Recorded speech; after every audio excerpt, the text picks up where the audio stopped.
నమస్తే, welcome to 95 news. ముందుగా బులెటిన్లో హెడ్లైన్స్ చూద్దాం. గుంటూరులో భాష్యం విద్యార్థులతో మాజీ ఉపరాష్ట్రపతి వెంకయ్యనాయుడు ముఖాముఖి. దేశం భవిష్యత్తుకు విద్యార్థులే పునాదని వ్యాఖ్య.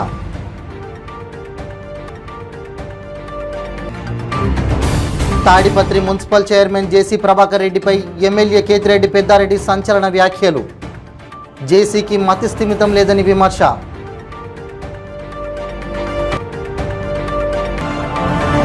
కాకినాడ జిల్లా ధర్మవరంలో మాజీ జేడీ లక్ష్మీనారాయణ పొలంబాట కార్యక్రమం. విద్యార్థులు రైతులతో కలిసి వరి నాట్లు.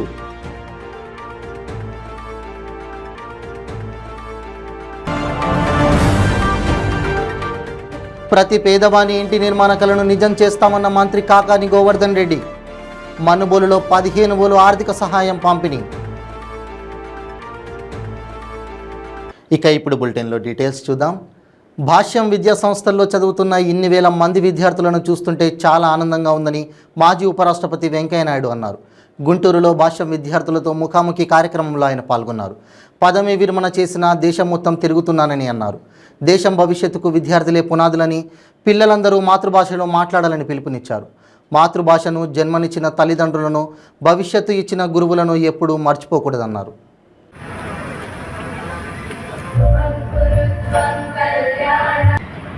మాజీ ఉపరాష్ట్రపతి శ్రీ వెంకయ్యనాయుడు గారు, ఎందుకంటే వెంకయ్యనాయుడు గారు 72లో జయేంద్రలో పాల్గొని కార్యక్రమాలన్నింటినీ కూడా జరుగుతూ ఉండేవాళ్ళం. ఆ రోజున జీవిత ఆశయం అది వెంకయ్యనాయుడు గారిని తీసుకొచ్చి పిల్లలకి ఆశీస్సులు అందించాలని 2018 నుంచి ట్రై చేస్తున్నా నేను. మరి ఈరోజు ఈ సంవత్సరం మంచి ర్యాంక్స్ సాధించిన సంవత్సరం మరి సార్ రావడం, అట్లా వచ్చిన ముఖ్య అతిథిగా వచ్చేసిన శ్రీయుతులు గౌరవనీయులు పెద్దలు శ్రీ ముప్పవరపు వెంకయ్యనాయుడు గారికి, మన సీనియర్ అడ్వైజర్ మైకేల్ రాజు గారికి, తమ్ముడు హనుమంతరావు, నా మిత్రులు, నా శ్రేయోభిలాషులు గొల్లపూడి వీరేంద్ర చౌదరి గారికి, అలాగే అనంతపురం జిల్లా తాడిపత్రి మున్సిపల్ చైర్మన్ జేసీ ప్రభాకర్ రెడ్డిపై ఎమ్మెల్యే కేతిరెడ్డి పెద్దారెడ్డి సంచలన వ్యాఖ్యలు చేశారు. తన కుమారుడిని ఎమ్మెల్యే చేసేందుకు జేసీ ప్రభాకర్ రెడ్డి ప్రయత్నిస్తున్నారన్నారు. జేసీకి మతి స్థిమితం లేదని, అందుకే ఎలా పడితే అలా మాట్లాడుతున్నారన్నారు. వచ్చే ఎన్నికల తర్వాత హైదరాబాద్కు మకాం మార్చేందుకు ముందుగానే సామాను సర్దుకున్నాడని ఎద్దేవా చేశారు. ఈ మధ్యకాలంలో తాడిపత్రి మున్సిపల్ చైర్మన్ ప్రభాకర్ రెడ్డి ప్రతి వారంలో 4-5 రోజులు మీడియా ముందుకు రావడము, యూట్యూబ్ ఛానల్లో మాట్లాడడము, ఇతను ఏదో పెద్దగా ఉద్ధరిస్తాన్నట్టు, ఇతను లేకపోతే తాడిపత్రి ప్రజలు అసలు ఉండలేరనే భావంతో ఇతను మాట్లాడడం జరుగుతుంది. 3 రోజుల కిందట అతను ప్రెస్ మీట్ పెట్టి మేమేదో గవర్నమెంట్ ల్యాండ్లన్నీ ఉంచుకుంటామని, లేకపోతే అతను ప్రభుత్వ స్థలాలన్నీ కాపాడుతాడని రకరకాల అభియోగాలు చేస్తున్నాను. నేను అతనికి కానీ ఒకటే చెప్తాను, అతనికి తెలుగుదేశం టికెట్ ఇచ్చే పరిస్థితి ఈ జిల్లాలో లేదు. అతని డిప్రెషన్ లేకపోయి ముందు అతని టికెట్ కాపాడుకునే దానికోసము, అతని టికెట్ అతనికి, అతని కొడుకు ఎవరికో టికెట్ ఇప్పించుకునే దానికోసము ప్రతిరోజు ఏదో ఒక కార్యక్రమం పెట్టుకొని కార్యక్రమాలను ఆటంకం చేస్తూ అడ్డపడతాను. ఎందుకంటే ఇదంతా కారణం, ఈ జిల్లాలో తెలుగుదేశం వాళ్ళు ఎవరు కూడా ఇట్లాంటి పరిస్థితుల్లో చేయడం లేదు. ఎక్కడ అభివృద్ధిని అడ్డుకునే పరిస్థితి లేదు, ఎక్కడా లేదు. ఏ గతంలో కాంగ్రెస్లో ఉన్నప్పుడు కూడా ఇట్లే చేస్తున్నారు. లాస్ట్ వాళ్ళన్న మంత్రి పదవుల్లో కూడా కోల్పోయి ఈరోజు మధ్యస్థితితో కోల్పోయి మనుషులను గుర్తుపెట్టలేని పరిస్థితి వచ్చినారు. ఇలాంటి పరిస్థితుల్లో ప్రభాకర్ రెడ్డి కూడా మధ్యస్థితితో కోల్పోయింది. మీరు చాలాసార్లు మీరు మీడియాలో చూడండి, అతను డిప్రెషన్లోనే మాట్లాడుతుంటాడు తప్ప ఏదైనా కానీ సాధారణంగా ఏదో ప్రెస్ మీట్కి వచ్చినాం మనం చెప్పాలా, ఏదో మనం చెప్పాలనుకునే చెప్పిపోదామనే ఆలోచన అతనిలో లేదు. ఈ 2 రోజుల నుండి నాడు నేడు కార్యక్రమం కింద జూనియర్ కాలేజ్ కాంపౌండ్ కడతా అంటే అక్కడ ఉండే లేబర్లను బెదిరించేది, ప్రిన్సిపాల్ని బెదిరించేది ఇవి చేస్తా. దానికి తోడు ఇప్పుడు 67 అడుగులు రోడ్డు ఉందంట. స్వర్గీయ విజయవాస రెడ్డి గారు అయితే 120 అడుగులు రోడ్డు ఇచ్చినాడంట. ఆ రోడ్డులో మేము కడతాం నాడు నేడు కార్యక్రమం. బుద్ధి జ్ఞానం ఉండాల. అతను చెప్తా ఉన్నది దాన్ని 120 అడుగులు. మీరందరూ నాతో వస్తే అతనికి కూడా ఎవరైనా కానీ ఫోన్ చేసి చెప్తే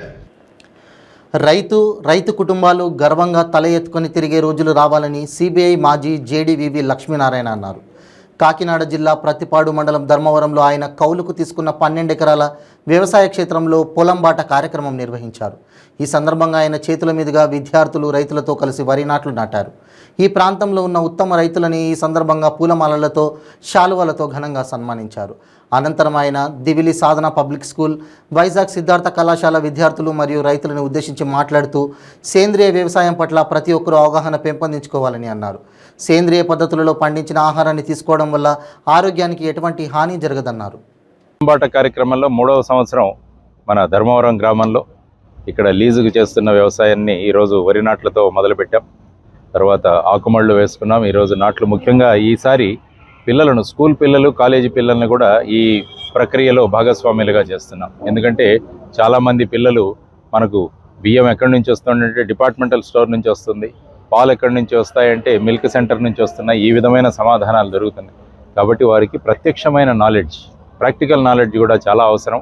రైతు కష్టాలేంటి, రైతు ఏ విధంగా పంట పండిస్తున్నాడని కూడా తెలియాల్సిన అవకాశం ఉంది. కాబట్టి ఈరోజు ఇక్కడ ఉన్న సాధనా స్కూల్ విద్యార్థులు కానీ, విశాఖపట్నం నుంచి వస్తున్న సిద్ధార్థ వాళ్ళు కానీ, వాళ్ళందరినీ కలిపి ఈరోజు పొలం బాట.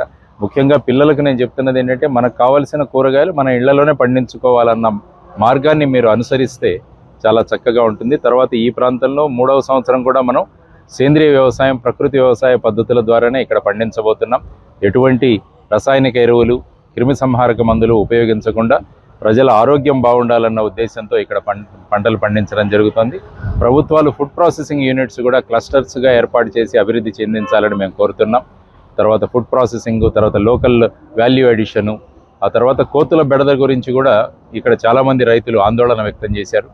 కోతులు పెద్ద పెద్ద దండుగా వచ్చేసి ఇక్కడ పొలాల మీద పడుతున్నాయి. కాబట్టి వీటి నుంచి రైతులను కాపాడాల్సిన బాధ్యత కూడా ప్రభుత్వానికి ఉంది. అందువల్ల హార్టికల్చర్ డిపార్ట్మెంట్ వాళ్ళు సమీపంలో ఉన్న కొండల మీద, తర్వాత అడవుల్లో పళ్ళ చెట్లు కనుక వాళ్ళు నాటగలిగితే కోతులు ఆ ప్రాంతానికే పరిమితం అవుతాయి. ఎప్పుడైతే అక్కడ ఆహారం ఉండదో అవి వచ్చి రైతుల పొలాల మీద పడి పొలాల విధ్వంసానికి కూడా దారితీస్తుంది. కాబట్టి ఇక్కడ ఉన్న రైతులందరూ ఈరోజు 6 రైతులకు మేము ఆదర్శ రైతులకు కూడా సత్కరించడం జరిగింది. వారందరూ కోరడం జరిగింది, ఈ కోతుల బెడద నుంచి రైతులను కాపాడాలి. సో ప్రభుత్వం ఆ విధంగా చర్యలు తీసుకోవాలని మీ ద్వారా ప్రభుత్వానికి విన్నవించుకుంటున్నాను.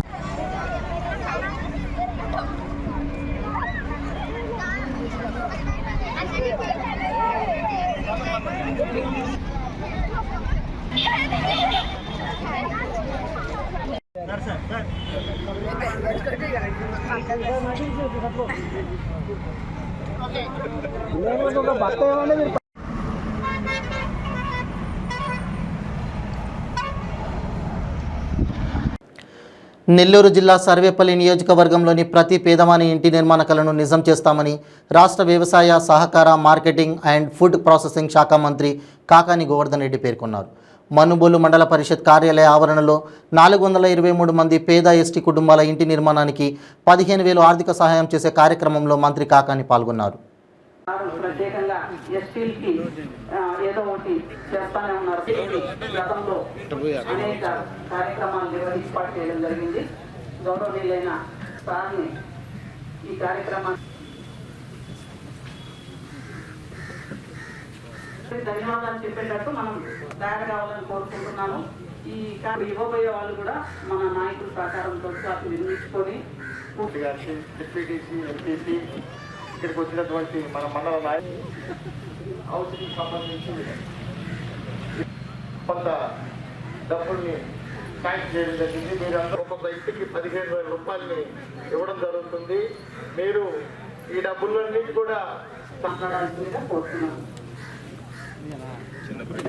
ఇటువంటి లక్ష్యంతో పేదలకి ముఖ్యమంత్రి జగన్మోహన్ రెడ్డి గారు ఇళ్లు మంజూరు చేయడం, ఇళ్లు మంజూరు చేసినటువంటి నేపథ్యంలో పేద గిరిజనులు ఇళ్లు కట్టుకోలేక ఇబ్బందులు పడుతున్నారనేటువంటి విషయాన్ని గమనించి సర్వేపల్లి నియోజకవర్గానికి సంబంధించి ఎంతమంది నిరుపేదలైనటువంటి గిరిజనులు ఉన్నారో వాళ్ళందరికీ ఇళ్లు నిర్మించుకోవాలనేటువంటి లక్ష్యంతో జగనన్న ఇస్తున్నటువంటి 1,80,000 రూపాయలకి అదనంగా మరో 15,000 రూపాయలు అందించాలనేటువంటి నిర్ణయం తీసుకొని అందులో భాగంగా ఎవరైతే ఇళ్లు నిర్మాణానికి ఉపక్రమిస్తున్నారో, ఇళ్లు నిర్మాణాన్ని ప్రారంభిస్తున్నారో ఆ కుటుంబాలకి ఒక విడతలో వాళ్ళందరికీ కూడా సహాయం అందించి రెండో విడతలో ఈ 15,000 రూపాయల ఆర్థిక సహాయం అందించడానికి ఏర్పాటు చేసినటువంటి ఈ కార్యక్రమంలో నాతో పాటు పాల్గొంటున్నటువంటి వేదిక మీద ఉన్నటువంటి పెద్దలు, ఈ కార్యక్రమంలో పాల్గొంటున్నటువంటి స్థానిక నాయకులు, కార్యకర్తలు, అధికారులు, లబ్ధిదారులు, పాత్రికేయ మిత్రులు అందరికీ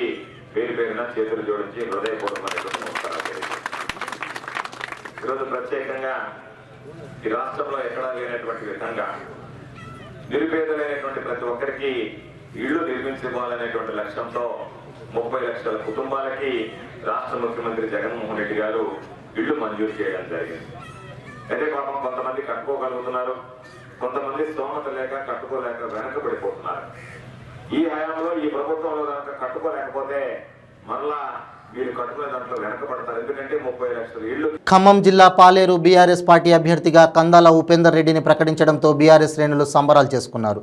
కూసుమంచి క్యాంపు కార్యాలయంలో మిఠాయిలు పంచుకొని కందాలకు శుభాకాంక్షలు తెలిపారు.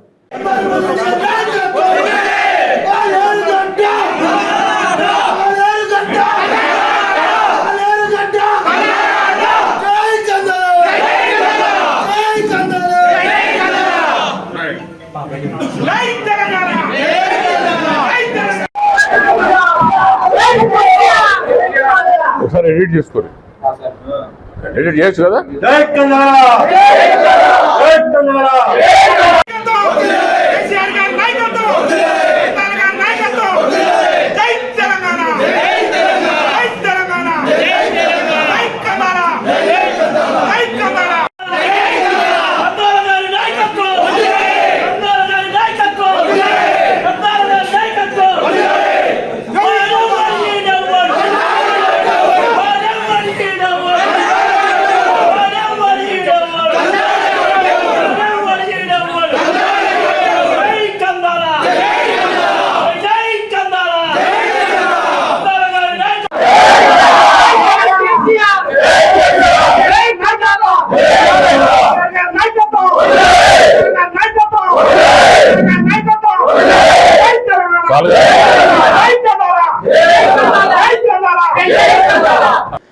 మెదక్ జిల్లా రామాయంపేట మండల కేంద్రంలో మెదక్ ఎమ్మెల్యే పద్మా దేవేందర్ రెడ్డికి టికెట్ రావడంతో బీఆర్ఎస్ పార్టీ నాయకులు రామాయంపేటలో హర్షం వ్యక్తం చేస్తూ పట్టణంలో వాహనాలతో, ఆటోలతో బైక్ ర్యాలీ పెద్ద ఎత్తున నిర్వహించారు. అనంతరం మెదక్ చౌరస్తాలో ఉన్న అంబేద్కర్ విగ్రహం దగ్గర పార్టీ నాయకులు, కార్యకర్తలు పెద్ద ఎత్తున టపాకాయలు కాల్చి మిఠాయిలు పంచుకొని సంబరాలు జరుపుకున్నారు. ఈ కార్యక్రమంలో పార్టీ నాయకులు, కార్యకర్తలు భారీ సంఖ్యలో పాల్గొన్నారు.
సంవత్సరాల నుండి పద్మవిధంగా పార్టీ కోసం, తెలంగాణ కోసం ఎన్నో ఉద్యమాలు చేసిన ఆడపడుచు ఆమె ఉద్యమాలలో చేసిన పని కృషిని గుర్తించి ఈరోజు మెదక్ నియోజకవర్గ టికెట్ కోసం ఎంతో మంది ప్రయత్నించిన దాంట్లో పద్మక్కను నమ్మి టికెట్ ఇచ్చినందుకు మేము సీఎం గారికి ముఖ్యంగా ధన్యవాదాలు తెలుపుతున్నాం.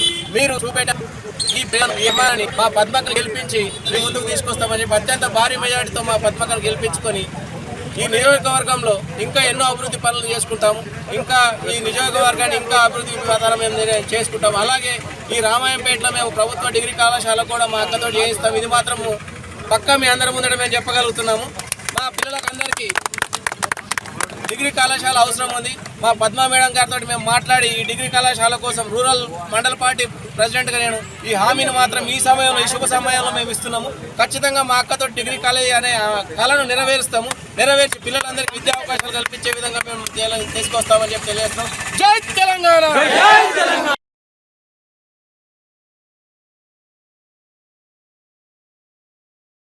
రంగారెడ్డి జిల్లా షాద్నగర్లో టీఆర్ఎస్ శ్రేణులు ప్రస్తుత ఎమ్మెల్యే అంజయ్ యాదవ్ అభిమానుల సంబరాల్లో మునిగి తేలారు.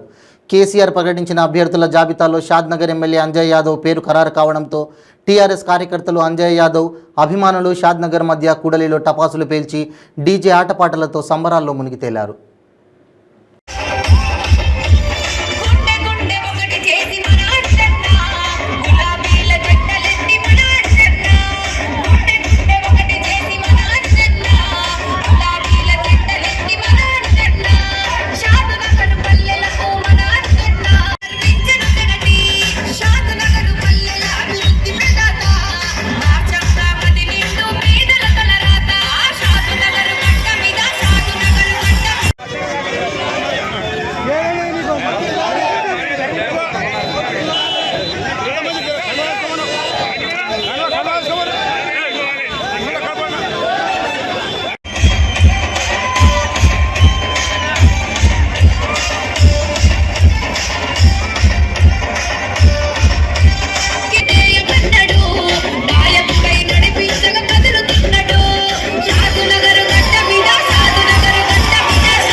డిఫెన్స్ రీసెర్చ్ డెవలప్మెంట్ ఆర్గనైజేషన్కి చెందిన డ్రోన్ కూలిపోయింది. ఈ మానవతారహిత వైమానిక వాహనం కర్ణాటకలోని చిత్రదుర్గలో నేలకూలింది. పెద్ద శబ్దంతో యూఏని కూలిపోవడంతో గ్రామస్తులు పెద్ద సంఖ్యలో అక్కడికి చేరుకొని స్థానిక పోలీసులకు సమాచారం అందించారు. చిత్రదుర్గలో డిఆర్డీఓ టెస్టింగ్ రేంజ్ ఉంది.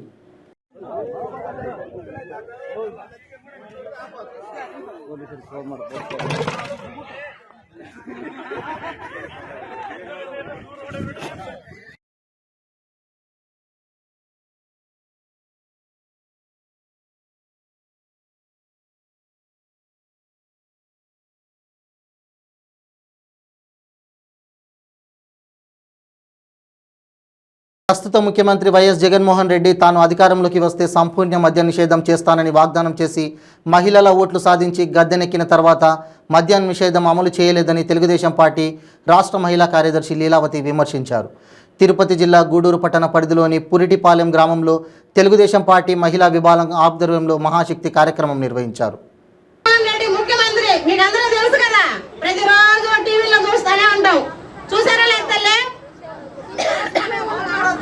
ఆ రోజు జగన్మోహన్ రెడ్డి 2019లో పాదయాత్ర చేస్తా ఊరూరు తిరిగాడు. మీకు అందరికి కూడా తెలుసు. ఊరూరు తిరుగుతూ అందరికి ముద్దులు పెట్టి ముచ్చట్లాడాడు, తెలుసు కదా. ఆ రోజు మహిళలకు చెప్పాడు, నాకు ఒక అవకాశం ఇవ్వండి, నేను ముఖ్యమంత్రి అయిన వెంబటే సంపూర్ణ మద్యపాన నిషేధం చేస్తానన్నాడు. ఏం పెద్ద అయినా ఇప్పుడు దాకా అరిచావు కదా, ముందు ఆపేస్తున్నాడా? ఆపడం అంట పోనిచ్చి ఈదుకు ఒక బెల్ట్ షాపు, మందుకు ఒక మందు షాపు, ఎక్కడ చూసినా పిచ్చి మందులే. మన ఇంట్లో మగవాళ్ళు తాగుతున్నారని చెప్పి ఆడవాళ్ళు కూడా పోటీ పడుతున్నారు వాళ్ళతో. చూస్తాం.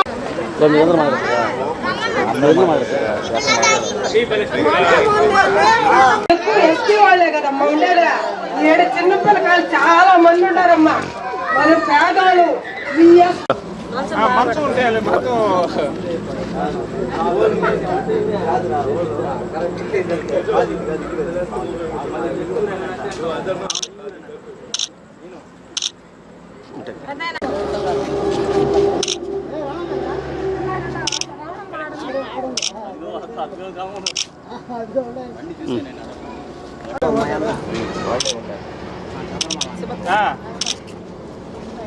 అటు నొక్కు నేను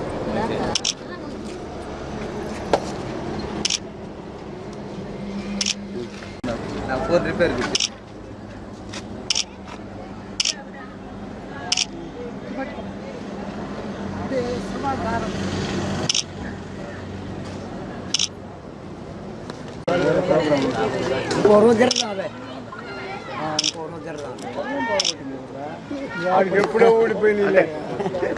నాయుడుపేటలోని టీడీపీ సీనియర్ నాయకులు విజయభాస్కర్ రెడ్డి ఇంటి వద్ద జరిగిన మీడియా సమావేశంలో ఆ పార్టీ అగ్రనాయకులు పాల్గొన్నారు.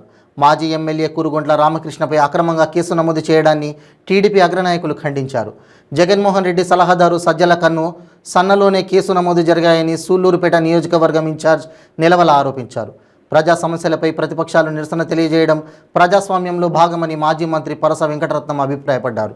ఈ ప్రభుత్వం చేస్తున్న అప్రజాస్వామ్య విధానాలను పత్రికలు, మీడియా ప్రజలకు వివరించాలని టీడీపీ సీనియర్ నాయకులు గంగాప్రసాద్ అన్నారు. ముందస్తు వ్యూహాత్మకంగానే తమ అధినేత చంద్రబాబు నాయుడిపై మంత్రి పెద్దిరెడ్డి రామచంద్రారెడ్డి రాళ్ల దాడి చేశారని తిరుపతి జిల్లా అధ్యక్షుడు నరసింహ యాదవ్ ఆగ్రహం వ్యక్తం చేశారు.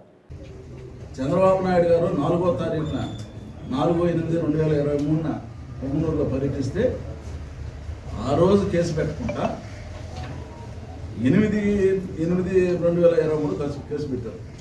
4 రోజుల తర్వాత తాడేపల్లి ప్యాలెస్లో ఇప్పుడు సజ్జల రామకృష్ణారెడ్డి ఆధ్వర్యంలో సమావేశం ఏర్పాటు చేసి ఏ విధంగా ఆయన కట్టడి చేయాలా, ప్రజా జనవాహిని విపరీతంగా చంద్రబాబు నాయుడు వస్తూ ఉంటారు, ఏ విధంగా ఆయన కట్టడి చేయాలని చెప్పి ఈ రాష్ట్రంలో కూడా ఈరోజు ఎంతోమంది ముఖ్యమంత్రులు మారారు. జగన్మోహన్ రెడ్డి గారు వచ్చారు. రావడమే ప్రజా వేదికతో కూర్చుని కాడిని స్టార్ట్ చేశాడు.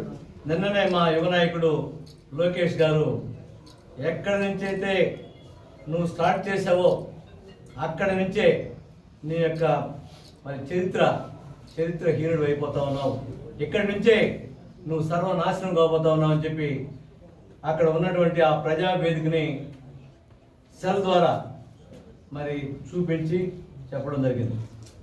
మరి ఇక్కడికి వచ్చినప్పుడు వెంకటగిరికి వచ్చినప్పుడు మా సోదరులు చెప్పారు, మామూలుగా అధికార పార్టీలో ఉండేటువంటి వాళ్ళకి అపోజిషన్ పార్టీలో ఉండే ఆంధ్రప్రదేశ్ రాష్ట్ర జూనియర్ కాలేజ్ అతిథి అధ్యాపకుల సంఘం సజ్జల రామకృష్ణారెడ్డి కార్యాలయం వద్ద ఆందోళనకు దిగారు. దాదాపు 2 సంవత్సరాల పాత బకాయిలు చెల్లించాలని అన్నారు. గత 9 సంవత్సరాల నుండి 10,000 రూపాయల గౌరవ వేతనం ఇస్తున్న రవాణా ఛార్జీల వలన అవి సరిపోక అల్లాడిపోతున్నామని అన్నారు. గెస్ట్ ఫ్యాకల్టీ వ్యవస్థను కాంట్రాక్టు వ్యవస్థలోకి విలీనం చేయాలని డిమాండ్ చేశారు.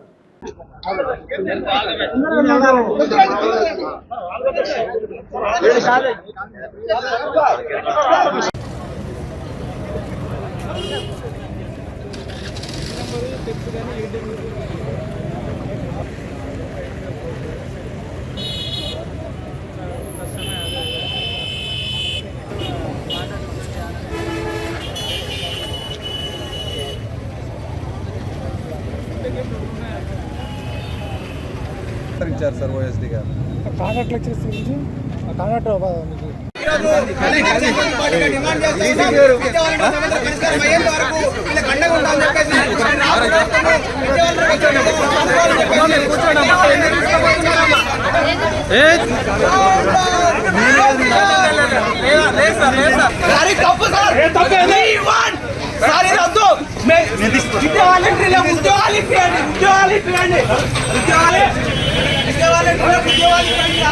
అరెస్ట్ చేస్తున్నారు. గేట్ ముందు బైఠాయించి వీళ్ళకు మద్దతు తెలుపుతున్న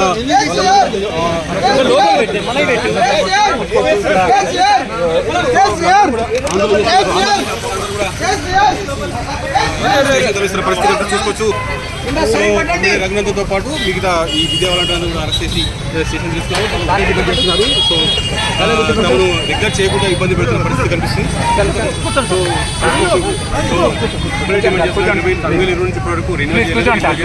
రిప్రజెంటేషన్ ఇస్తామంటే మీరు లోపల తీసుకెళ్ళారు, మళ్ళీ మీరు ఇట్లా దౌర్జన్యం చేయడం అంటే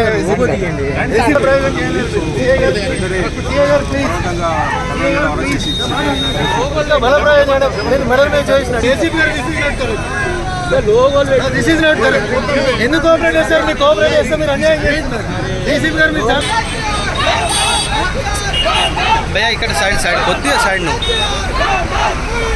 అసలు కరెక్టే కాదు. ఇదేంటి ఇట్లా రక్తగాయాలు కారుతాడు? This is very unfortunate. తాగడం ప్రోటోకాల్ కూర్చున్నాను సార్. నేనేం పోతలేదు, నేనేం దిగాను సార్. నేను నీకు పాటిస్తున్నా. నేను బండి దిగి పారిపోను. దొంగని కాదు సార్. కూర్చున్నారు నేను పారిపోయినా మనం అటు నుంచి రాను. తప్పు చేస్తున్నా.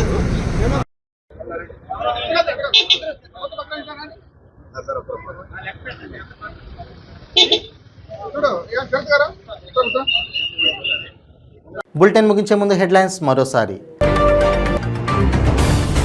గుంటూరులో భాష్యం విద్యార్థులతో మాజీ ఉపరాష్ట్రపతి వెంకయ్యనాయుడు ముఖాముఖి. దేశం భవిష్యత్తుకు విద్యార్థులే పునాదని వ్యాఖ్య.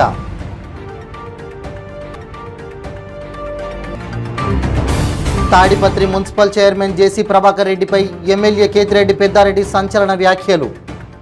జేసీకి మతి స్థిమితం లేదని విమర్శ.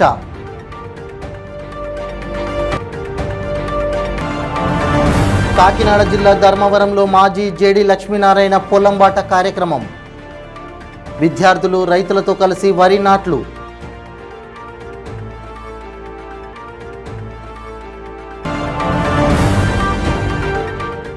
ప్రతి పేదవాని ఇంటి నిర్మాణ కలను నిజం చేస్తామన్న మంత్రి కాకాని గోవర్ధన్ రెడ్డి. మనుబోలులో 15 ఆర్థిక సహాయం పంపిణీ. ఇవి బులెటిన్ అప్డేట్స్. మరిన్ని అప్డేట్స్ కోసం చూస్తూనే ఉండండి 95 న్యూస్. ప్రతి క్షణం ప్రజాక్షేమం కోసం. నమస్తే.